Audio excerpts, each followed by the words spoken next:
Chapter 3, Section 2, Hinduism and Buddhism. Thousands of years ago, two major religions, Hinduism and Buddhism, emerged in ancient India. The ethical and spiritual messages of both religions profoundly shaped Indian civilization.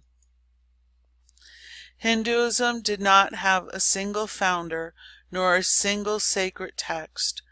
The faith grew out of the overlapping beliefs of the diverse groups who settled India. The Aryans who migrated into India added to their pantheon of gods those of the Indus civilization. Later, people brought other gods, beliefs, and practices.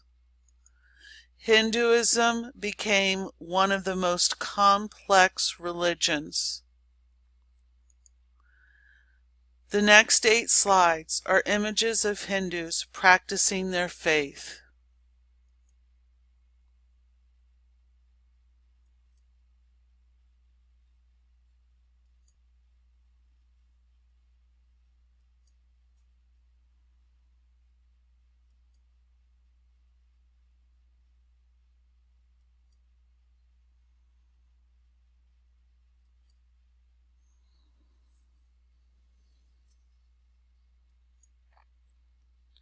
God is one, but wise people know it by many names.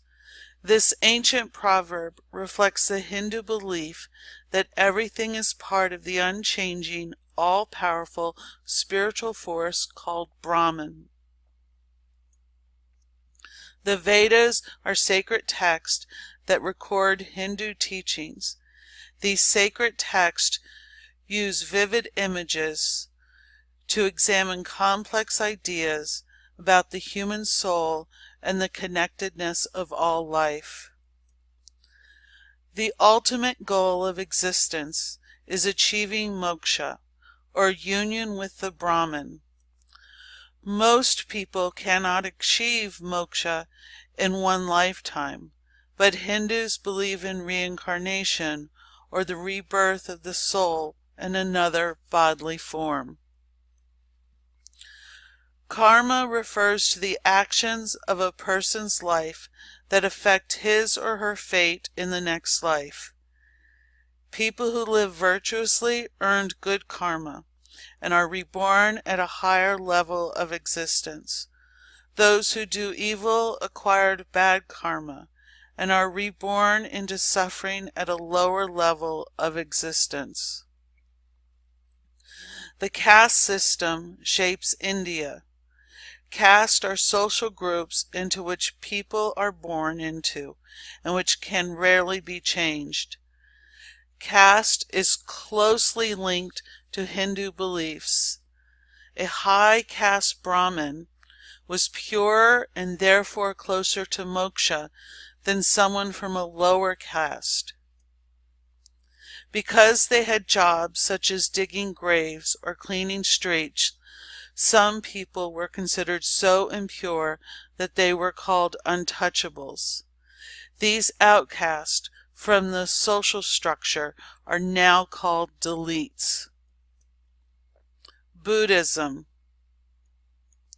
was developed by Siddhartha Gautama, who was born a prince in the foothills of the Himalayas.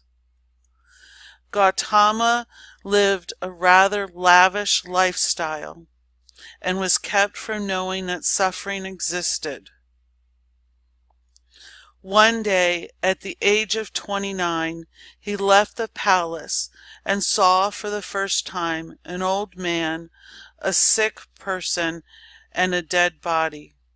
For the first time, Gautama became aware of human suffering.